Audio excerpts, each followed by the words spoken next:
For the second time, the Vince Lombardi Trophy is headed to Philadelphia.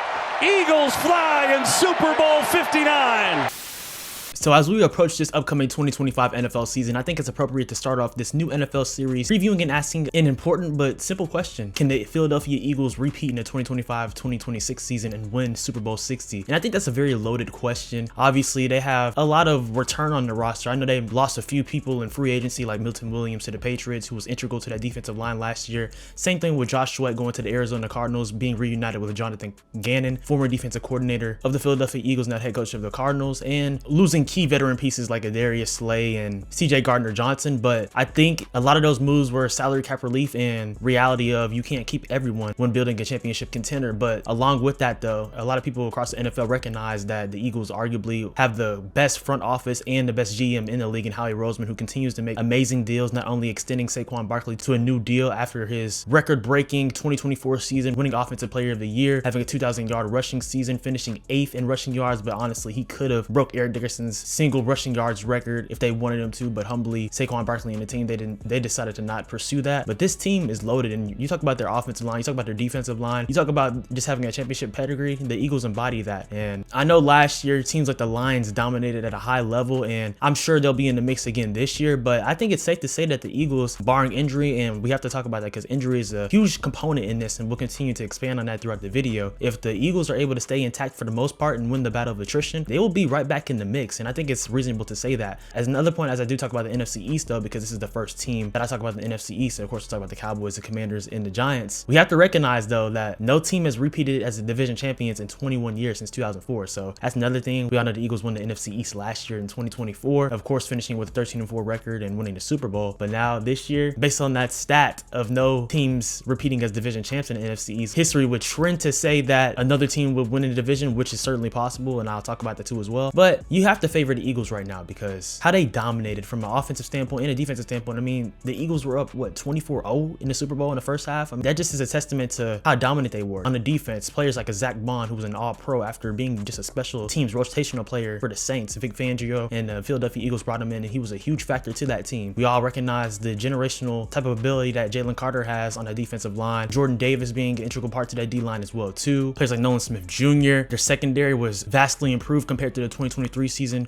bringing in rookies like Quinyon Mitchell and Cooper DeJean as a second-round pick. They have a loaded defense, and that's not even getting to the offense though. I think bringing a lot of those players in and drafting a player in the first round who I think will complement well to the Eagles and Jihad Campbell, and even drafting Andrew McCuba from Texas too. I think that this team is just going to continue to expand and just develop even more. And talking about the offense though, we all know a lot of people, they have their controversies about Jalen Hurts, but regardless of the situation though, he is a Super Bowl champion. He also won Super Bowl MVP, and there's no question that yes, Saquon Barkley in the running game, it absolutely was a focal point in the regular season, and that's truth to it. But it's a complementary thing, and you're gonna use your best asset to win the games. I mean, Jalen Hurts, he's not necessarily the best drop back and pocket passer. He's really good in the RPO game, and that's where the Eagles perform the best. So you're gonna play to your best play style and bludgeon teams, which they obviously do with their great offensive line. Having Cam Jurgens step in the first year after Jason Kelce retired, being a Pro Bowler in his first year as a full-time starter at center, that's impressive. Then you have Jordan Mailata on the offensive line, Lane Johnson as well too, future Hall of Famer, and they lost Mekhi Becton, who was considered a bust in New York, but ended up being transformed and developed by their offensive line coach Jeff Stoutland, and he was a really huge piece to that team, and he ended up getting a new contract with the Chargers. So obviously the Eagles don't have him anymore, but the Eagles, from an offensive standpoint, defensive standpoint, in the trenches, they win. And I also want to give a lot of credit to the Eagles head coach Nick Sirianni, because a lot of people have given him flack over the past couple of seasons. We know how 2023 went when they fell off hard after being 10-1, losing 5 of their last 6 games, I believe, in that season. And then even earlier in the 2024 season, before they got things going and went on a huge winning streak, there's conversations about their play style and stuff like that. But of course, they ended up getting hot and they won the Super Bowl. But Nick Sirianni, he has been a really good coach for this team over his 4 seasons, and he earned that contract extension. And also, in addition to that, a lot of people make it seem like he doesn't do anything. We all know he was an offensive coordinator before he was hired to be the Eagles head coach. He knows what he is doing, and he has really built a really good culture for that team. And I want to just give props to Nick Sirianni, because a lot of people don't like him. He can for sure seem arrogant in ways at times, but gotta give him credit for sure, because he is a Super Bowl winning head coach, and the Eagles, they have one of the best rosters rosters and cultures in the league. They're not the most flashy team. Yes, they have great weapons in AJ Brown and Devontae Smith, and still having Dallas Goedert on a new rework deal for the 2025 season, and we'll see how long that goes if he stays beyond this season. But specifically for 2025, I think it's safe to say that the Eagles have the foundational pieces. They of course lost a few pieces, but every team does every single year. But for the most part and most of their continuity, it's still intact, and I think it's reasonable to say that they have a great shot to be Super Bowl contenders again and have a shot to win it all. But throughout this video, we'll talk about why, and we'll talk about key components that will determine that, and really if I think personally that they will repeat and win it all again. But with that being said though, guys, before we get further into this Eagles 2025 NFL season preview, talking about if they can repeat again, make sure you hit the like button and subscribe and turn on post notifications. We post videos here about the NFL, NBA, Marvel, DC, pop culture, all things in that nature. Cooking videos. Follow me on Instagram and Twitter at Swaggy Russ. Also on TikTok at Swaggy Russ02 for shorts, things of that nature as well too. And with that being said, let's talk about if the Philadelphia Eagles will repeat this 2025 season. So for me, from the offensive perspective, it all comes down to the offensive line and Saquon Barkley again this year. We know, like I talked about in the intro, Saquon had a record-setting type of season, and not only that, it led up to his new contract extension, which he deserved, a 2-year, $41.2 million contract extension, making him the highest-paid running back in NFL history, and really guaranteed $36 million as well too, and $15 million in incentives. So I think he's in his prime right now. Just turned 28 years old on the Super Bowl too as well, which was very ironic and really a perfect wrapping to a great season that he had. And I think he has an opportunity to just further expand on that. Teams know going against him that you're going to get bludgeoned in a running game, so you're going to have a counter for that. And teams are certainly going to make the Eagles try to get back in the drop back game, but I don't think that they're going to budge for that now. We will see how things go throughout the season, especially their schedule. I'm really intrigued to see the NFC East, all these teams who they're playing against, because if you look at their schedules, all the teams in the NFC East, they're playing against the NFC North and they're playing against the AFC West. I'm liking a lot of these games, I'm not going to lie. And I think that the Eagles, they will make the playoffs regardless. I think that's just goes without saying. Something monumental would have to happen, because even 2 years ago, they fell apart in the collapse, as we all know, and lost to the Tampa Bay Buccaneers in the first round. But that's with the Eagles not on their A game. But if they play to their A game, I think that they will win a division again. But there's just a lot of ifs with that. And I do think that teams like the Cowboys are improved. You have to look at the Commanders' success last year getting to the NFC Championship game and give them their props for sure. Now, obviously, the Eagles absolutely destroyed the Commanders in the NFC Championship game, winning 55-23. They clipped them, don't get me wrong. But these teams are going to be improved every year, and you just never know what to expect as the season goes, because it's a grind. That's what it is, definitely. So I talked a little bit about that Cowboys and Eagles game. I think that's going to be really good regardless. I could see it going either way. I think that throughout the season with the Cowboys and Eagles in their two matches, I think they'll probably end up splitting.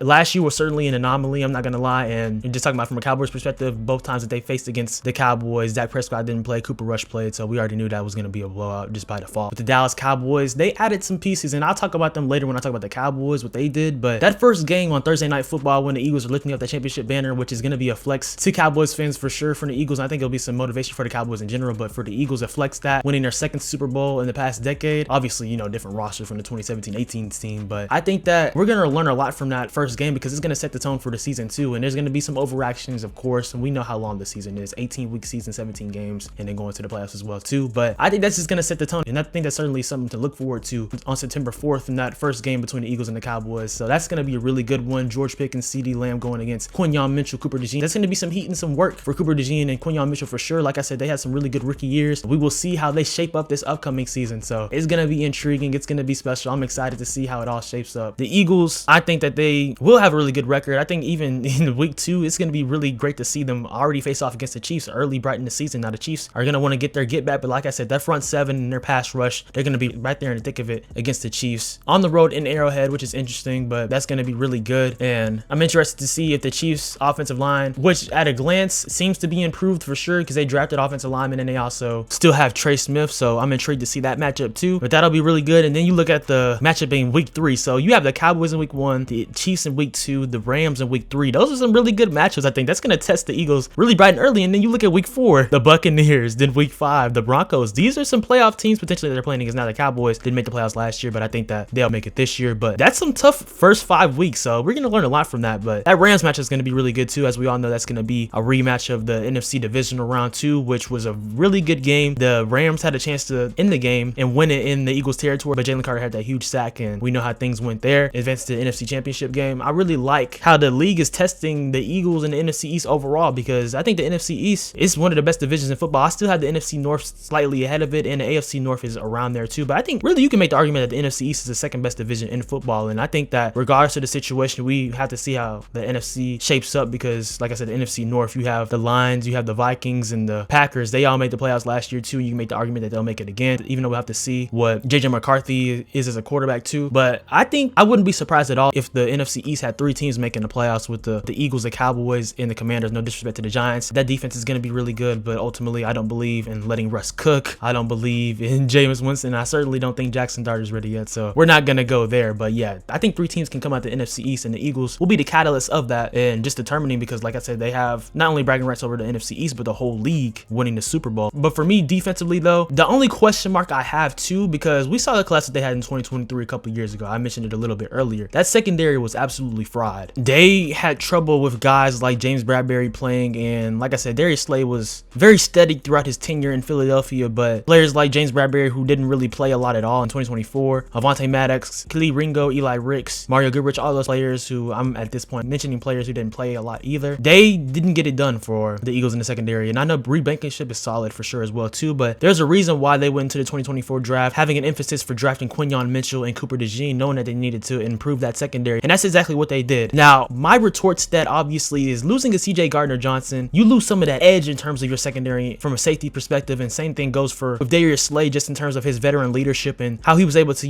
help and groom guys like Quinyon Mitchell and Cooper DeJean. And I know what they call Quinyon Mitchell, the Quinimon Bay, something like that for his nickname. We're certainly going to see a lot from game 1 playing against George Pickens and CeeDee Lamb. They're probably going to play some too high safety. It depends on how it looks, because with Vic Fangio, he runs a lot of too high safety, so that could be a trouble against him. It just really depends on the matchup. Runs a shell coverage, and he usually uses a light box as well too. So against teams that know how to run the football, that certainly could be something. But like I talked about though, that defensive line too, that was one of their strengths last year. So we will certainly see how departures like Milt Williams and Josh Sweat do impact their run defense. But I think overall they'll be steady still, and they will still have one of the best defenses in the league. Maybe not the best, because I think an underrated defense is going to be the Rams in the NFC. The Vikings still had one of the best defenses in the league last year too. Just talking about from an NFC perspective right now too. And I think an underrated one in the division too, as we all know, the Giants, but the Dallas Cowboys too though, because like we'll talk about their video soon. They added some additions there too. So I just think that we're going to learn a lot really from the first 5 games off rip. That's a really competitive schedule off rip for the Eagles to play against, and the Cowboys and the Chiefs, and then the Rams, the Buccaneers, and then the Broncos too. So looking at that schedule though, I think that they'll still be really good and they'll be set up fine. I think the lowest that the Eagles will finish in the NFC East is second, because it's no disrespect to the Commanders, and we'll talk about why I think this in their playoff preview video, but I think that the Commanders are going to finish 3rd in the NFC East this year and take a little step back. And I'm not comparing CJ Stroud to Jaden Daniels in terms of having a sophomore slump, but when you have a second year of film on players, that stuff is real, man. Jaden Daniels, he certainly had the best rookie year from an NFL quarterback we've ever seen. I'm not denying that at all. That's true, but it wouldn't surprise me at all if the Commanders finished 3rd, and I think they're going to make the playoffs, but it wouldn't surprise me if they slightly missed it too though. It just really depends, because I think that their defense has some question marks, but like I said, we'll talk about them later in that perspective. You look at different games, the Vikings against the Eagles, that'll be an interesting matchup too. Like I said, we'll see what JJ McCarthy is capable of playing against the Packers again too. I think that the Eagles just match up really good against the Packers. We saw that in the playoffs, and even the first game of the season last year when they played in Brazil too, they were able to make plays explosively on that offense, and I just think that they're a mismatch for the Packers. But hey, I could be wrong this upcoming year, and we finally get to see the Lions against the Eagles on Sunday Night Football on November 16th. That's going to be a really good matchup. I'm looking forward to that one for sure. And then some other really good games. They play against the Chargers this year. They play against obviously the Commanders and Giants and Cowboys twice in the division. They play against the Bills again. I don't know if y'all remember that 2023 game against the Bills that the Eagles played when they won in overtime. That was a really good game. So hopefully we're getting some similar fireworks to that. That'll also be a Sunday afternoon game. That'll be really good. So I really like how the Eagles schedule is looking, because it's going to be one of the toughest in the league, I believe, on the strength of schedule. They have the 4th hardest schedule in the entire league. And the NFC East, like I said, they play against some tough teams this year. I believe all 4 NFC East teams are in the top 10 of strength of schedule. The Giants have the hardest schedule. The Eagles have the 4th toughest schedule. The Cowboys have the 5th hardest schedule. And then the Commanders have the 8th hardest schedule. So these 4 NFC East teams, they will certainly be battle tested. I know a lot of people in the past have talked about teams like the Cowboys, for example, or just teams in the NFC East in general not having tough schedules this year. Well, that certainly is not the narrative at all this season. So if people say that this upcoming year, I'm not trying to hear any of that, because it's going to be tough for the Eagles, for the Cowboys, for the Giants, and for the Commanders. The Giants especially, because they have the toughest schedule and they already weren't great. They picked 3rd overall for a reason. So yeah, that's not great for them. But but for the Eagles though, man, can they repeat? Obviously, yes, they can. They have what it takes to win. They went to the Super Bowl 2 years ago. They had a solid lead in that Super Bowl 57, of course, before Patrick Mahomes and the Chiefs rallied back to win that game. And we saw how they got their lick back with a little different team, adding in additions like Saquon Barkley and players of that nature in Super Bowl 59 and just dominating. They're going to build on that for sure. So yes, they can. What it comes down to, as I'll continually say throughout from a football perspective and in general, they have to stay healthy, man. It's really that simple. As we all know that. That's why it's so hard to repeat in these leagues. And that's why think it's interesting with the NBA Finals right now going on. 7 years in a row that there hasn't been a repeat champion, and this will be the 7th season in a row that there's a new champion. Now, we haven't seen that in the NFL because the Chiefs just repeated a couple years ago, and obviously the Patriots dynasty in the 2010s and 2000s as well too. But I just don't think I'll predict the Eagles to win this season, and this is why. Because like I said, in their division, the Cowboys are going to be improved. Now, we'll see how Brian Schottenheimer imprints his culture on that team and things of that nature. But if you look at the NFL and the NFC in general, the teams are getting better, and that's the most obvious thing that we can say. But it's just tough because I wouldn't be surprised if an AFC team wins this upcoming year, and here's why. We all know Josh Allen won the 2024 MVP. Lamar Jackson, you can make the argument he should have won the MVP. They all have to get by Mahomes for sure. I just don't buy into the Chiefs winning this upcoming year. I think it's going to be similar to 2021 in that aspect. I think there's going to be a new AFC team that comes out of the AFC. I could be wrong on that because we all know it's just like Tom Brady with Mahomes. You don't want to bet against Mahomes too, but I just think it's going to be a little different this year. There's always some surprise teams as well from the AFC and NFC perspective too, so stay tuned for that for sure because there's always that. But for the NFC alone, like I talked about a little bit earlier, that division around the game against the Rams, that was tough, and the Rams almost won that, and now they added some reinforcements, adding in a Devontae Adams with Puka Nacua to complement him. That's going to be really good for their offense with Matthew Stafford as well too, having Kyron Williams. But don't get me started on their front seven because I talked about their defense being a little underrated this upcoming season. Jared Verse had a monumental rookie year, winning defensive rookie of the year last year when no one thought that Aaron Donald could be replaced, and of course you can't replace him, but adding in Jared Verse, that's a pretty good replacement right there in terms of being a spark to that defensive line and adding in a huge chess piece to Chris Shula's defensive line. Then you look at teams, like I said, the Cowboys, I think they're going to be improved regardless. The Commanders, they'll still be in the mix. You have teams like the Buccaneers. We'll see how the NFC West goes because I'm intrigued for the 49ers. They had a lot of turnover on their roster, so we'll see how things go there. I think teams shouldn't sleep on a team like the Cardinals, or I think an underrated team for this upcoming year in the NFC as well too. Packers with the Lions and the Vikings being there. Not gonna lie, I still don't see too much for the Bears. I think the Bears will be improved, but that's not saying a lot because they had a 5-12 record, so the only way is up, to be honest. But for the Vikings, for the Packers, and for the Lions, we're gonna see a lot in the NFC North. I'm not gonna lie, in my opinion, I know this might be controversial to say, but really it shouldn't be in my opinion because the Packers, they have a lot to work with. I think that the Packers are gonna win the division in the NFC North in 2025. Now that's a lot to say. A lot remains to be seen. Jordan Love will need to bounce back in ways too because he was a little injured throughout the season and dealt with some nicks and knacks and got hurt early in the year and really didn't look the same when he returned. But they still have some reinforcements, and they added Matthew Golden, who I think will be a really good wide receiver for that team, and they just added some pieces to their defense as well too that I like. And Matt LaFleur is going to have a game plan for that offense to be physical in the running game with Josh Jacobs, who had a great year as well too, adding into the renaissance of the running back position with a Saquon Barkley and Derrick Henry. So I think that they have a great shot to win the division. We'll see with the Lions, and the only reason why I say that the Lions might not win is because we all know they lost both of their coordinators in Ben Johnson and Aaron Glenn, who are now head coaches of Ben Johnson for the Bears and Aaron Glenn of the Jets respectively. So I could see the Packers winning that division, but I just think it's hard for me to pick the Eagles to win again because I know that they're going to be dominant in a lot of ways, but who's to say that these other teams won't be dominant as well too. So I'm not gonna lie, I don't have the Eagles winning the Super Bowl again. I think that they can win the division again in NFC East and break that 21-year record of, no teams being repeat division champions. I think they can do that, but it'll remain to be seen. They can win the Super Bowl again for sure. Will I say they will? No. And one reason as well why I say that too, and I'm not comparing everything to 2023 season. I know I brought that up a lot because that coordinator piece was real and it was really tumultuous in that aspect because Brian Johnson was OC and just it did not work out at all. After Shane Steichen left to become the Colts head coach, that Eagles offense was just a hot mess. And we saw in 2024 Kellen Moore stepped in and was able to do well in the play action and RPO game with Jalen Hurts. And now with their new offensive coordinator in Kevin Patullo, who was a passing game coordinator for the Eagles, that adds some continuity, and we'll just see how he's able to do as a play caller because Kellen Moore now being the head coach of the Saints, that's a similar thing to them hiring within in terms of a coordinator perspective. So sometimes that works out for teams, sometimes it doesn't. But I think for the Eagles though, they're going to maintain a similar philosophy, probably similar language in their offensive scheme and things of that nature too. So I think that hopefully for them won't be a big issue. I know from a defensive perspective, it won't be an issue at all because Vic Fangio is returning as a DC there. So I think their defense will be, for the most part, pretty intact and playing at a high level. But for the offense, I think it probably won't make too much of a difference as well too. Like I said, it's just going to come down to attrition and how much teams in their own division in the NFC and the NFL overall are improved. But like I said though, guys, I just don't think that the Eagles will repeat again. They can, but I just don't think they will. But y'all let me know in the comments down below what you think. I know Philadelphia Eagles fans are probably ready to give me 1,000 hate comments for that, but that's not to say that this team isn't going to be great. And I say that they might not win in 2025, again repeating, but this isn't to say that they can't win in 2026 or 27 or so on and so forth, because this team is built to win. Now, with the contract extension for Saquon Barkley through 2028 and how he's still playing, I think that they will have a shot to be in it within the next 3 to 4 years as well too. So I think the Eagles, they have a chance to win multiple championships with this current iteration of their roster, with most of their pieces like Jalen Hurts, Saquon Barkley, Devontae Smith, AJ Brown defensively, Jalen Carter, Jordan Davis, Quinyon Mitchell, Cooper DeJean. But I just think it's really hard to repeat in the NFL, and I just don't see it happening this season for the Eagles, but I could be wrong. Also, in addition, y'all can fight me in the comments as well about this, but Jalen Hurts is not a top 5 quarterback. I know he's a Super Bowl MVP.